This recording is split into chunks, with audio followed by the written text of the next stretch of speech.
I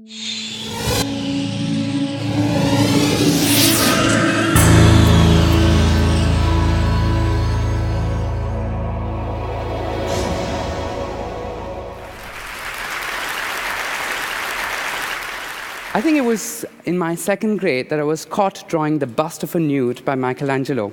I was sent straight away to my school principal. And my school principal, a sweet nun, looked at my book with disgust, flipped through the pages, saw all the nudes. I'd been seeing my mother draw nudes, and I copied her.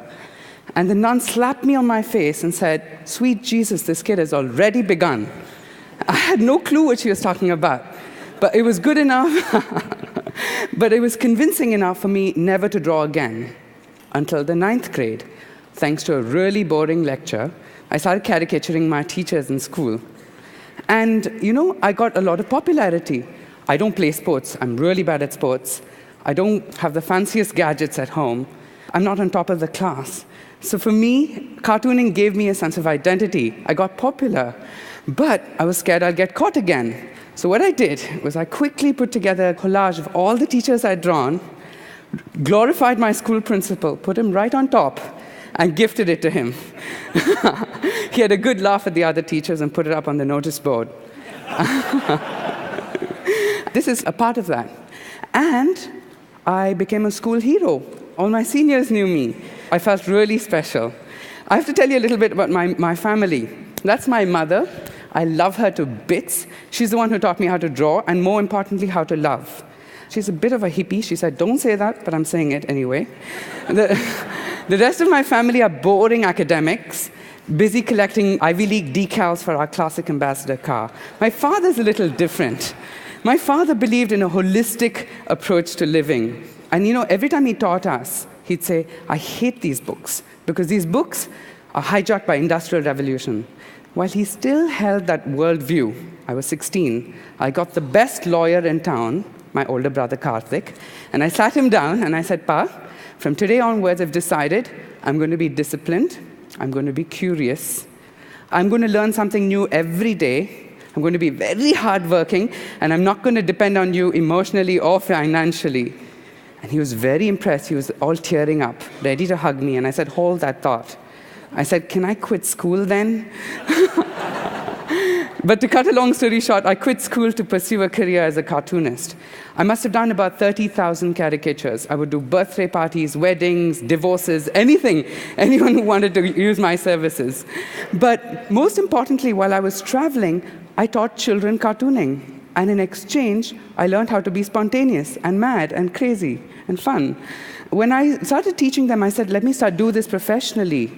When I was 18, I started my own school.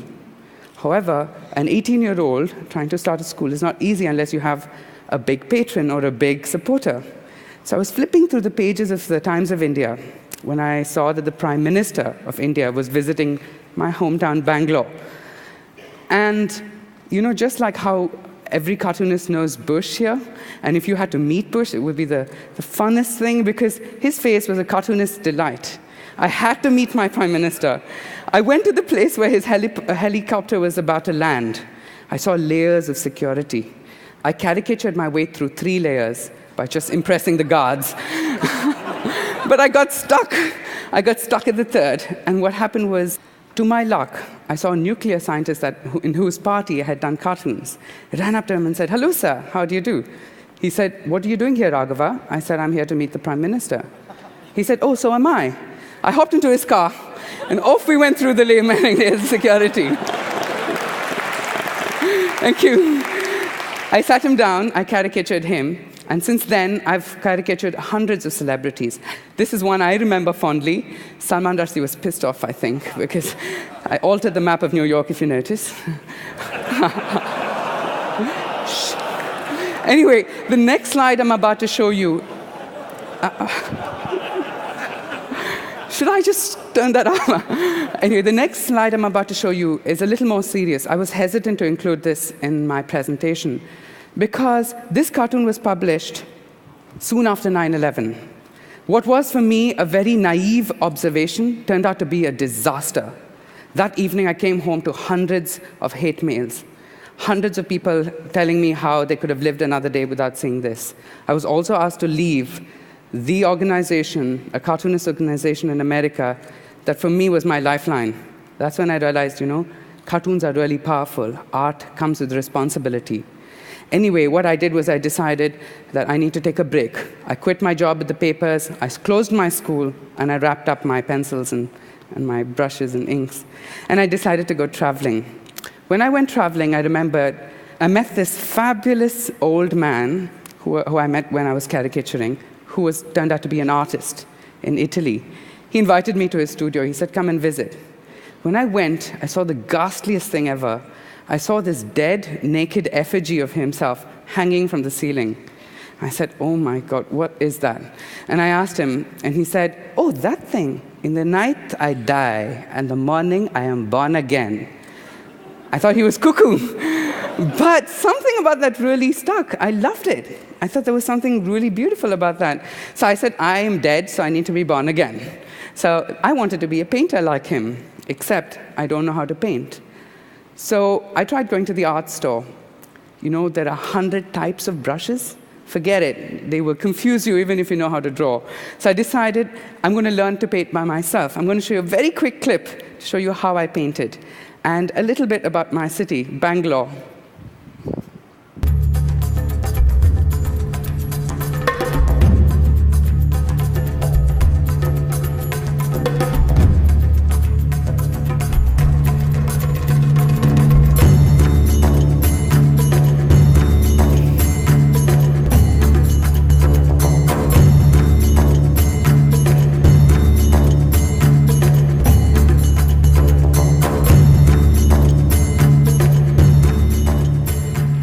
They had to be larger than life. Everything had to be larger. The next painting was even bigger and even bigger. And for me, I had to dance while I painted. It was so exciting. Except, I even started painting dancers. Here, for example, is a flamenco dancer. Except there was one problem. I didn't know the dance form, so I started following them. I made some money, sold my paintings, and I'd rush off to France or Spain and work with them. That's Pepe Linares, the renowned flamenco singer. But I had one problem. My paintings never danced. As much energy as I put into them while making them, they never danced. So I decided, I had this crazy epiphany at 2 in the morning. I called my friends, painted on their bodies, and had them dance in front of a painting. And all of a sudden, my paintings came alive. And then I was fortunate enough to actually perform this in California with Velocity Circus. And I sat like you guys there in the audience, and I saw my work come alive. Normally you work in isolation, and you show at a gallery. But here, the work was coming alive, and it had some other artists working with me. The collaborative effort was fabulous. I said, I'm going to collaborate with anybody and everybody I meet. I started doing fashion. This is a fashion show we held in London. The best collaboration, of course, is with children. They are ruthless, they're honest, but they're full of energy and fun. This is a library I designed for the Robin Hood Foundation. And I must say, I spent time in the Bronx working with these kids. And in exchange for me working with them, they taught me how to be cool. I don't think I've succeeded, but they've taught me. They said, stop saying sorry, say my bad. Then I said, all this is good, but I want to paint like a real painter. American education is so expensive. I was in India, and I was walking down the streets, and I saw a billboard painted. And these guys paint humongous paintings, and they look really good. And I wondered how they did it from so close. So one day I had the opportunity to meet one of these guys. And I said, how do you paint like that? Who taught you? And he said, oh, it's very easy. I can teach you.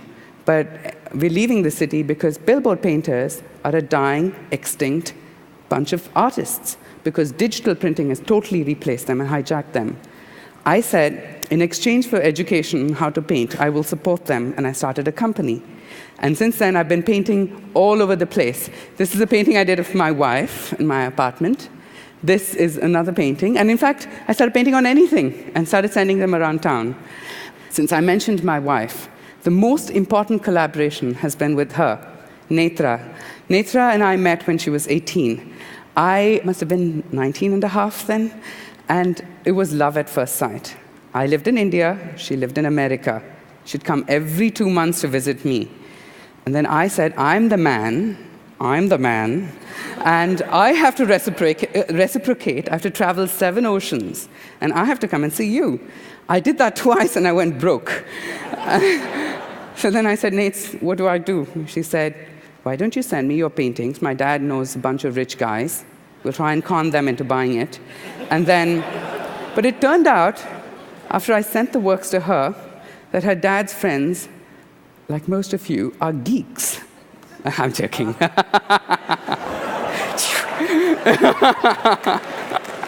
No, they were really big geeks, and they didn't know much about art. So Netha was stuck with 30 paintings of mine. So what we did was we rented a little van, and we drove all over the East Coast trying to sell it. She contacted anyone and everyone who was willing to buy my work. She made enough money, she sold out the whole collection, and made enough money to move me for 4 years with lawyers, a company, everything. And she became my manager. That's us in New York. Notice one thing. We're equal here. Something happened along the line. But this brought me, with Netra managing my career, it brought me a lot of success. I was really happy. I thought of myself as a bit of a rock star. I loved the attention. This is all the press we got. And we said, it's time to celebrate.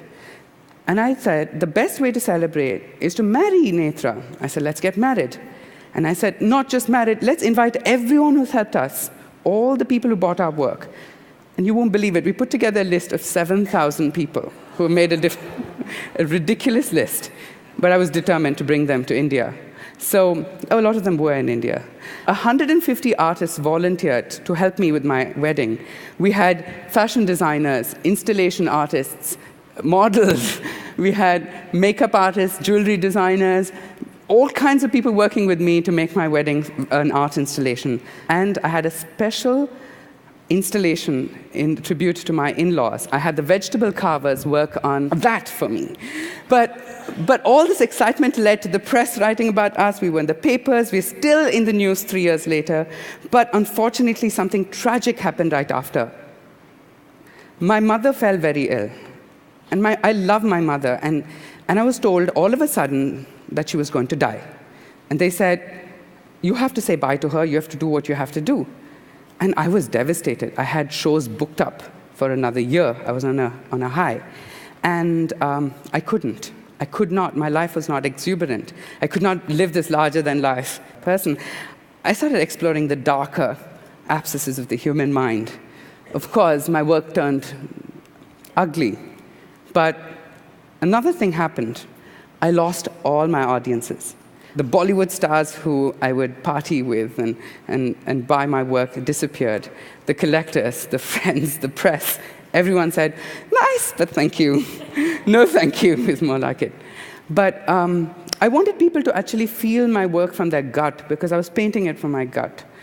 If they wanted beauty, I said, this is the beauty I'm willing to give you. It's politicized. Of course, none of them liked it. My works also turned autobiographical.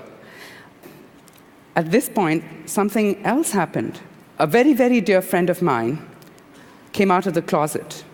And in India at that time, it was illegal to be gay. And it's disgusting to see how people respond to a gay person. I was very upset. I remember the time when my mother used to dress me up as a little girl. That's me there.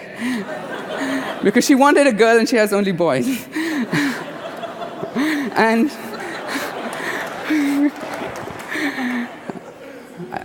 anyway, I don't know what my friends are going to say after this talk.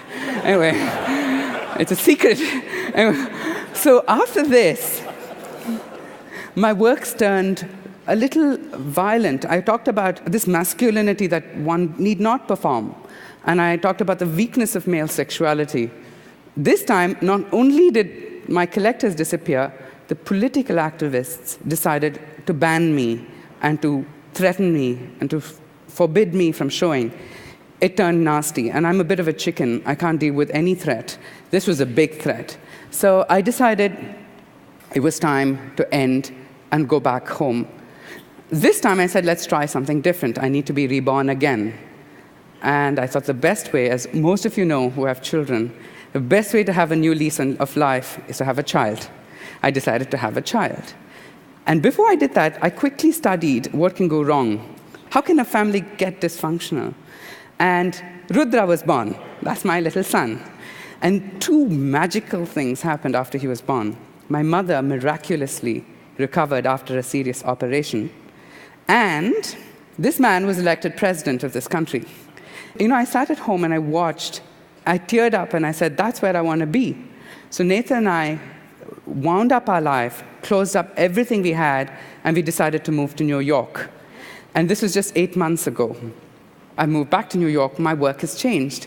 Everything about my work has become more whimsical. This one is called What the Fuck Was I Thinking? It talks about, it talks about mental incest. I may appear to be a very nice, clean, sweet boy, but I'm not. I'm capable of thinking anything. But I'm very civil in my action, I assure you. These are just different cartoons. And before I go, I want to tell you a little story. I was talking to my mother and father this morning, and my dad said, I know you have so much you want to say, but you have to talk about your work with children. So I said, okay.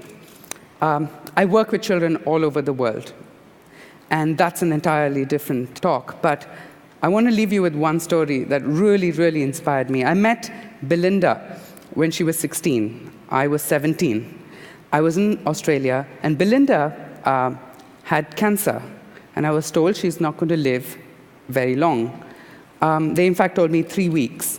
I walked into a room, and there was a shy girl, and she was bald, and she was trying to hide her baldness.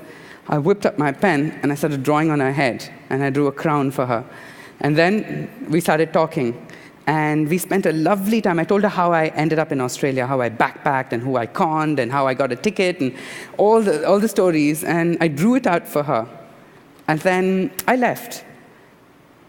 Belinda died, and within a few days of her death, they published a book for her, and she used my cartoon on the cover. And she wrote a little note. She said, hey, Rags, thank you for the magic carpet ride around the world. For me, my art is my magic carpet ride. I hope you will join me in this magic carpet ride and touch children and be honest. Thank you so much. Thank you so much.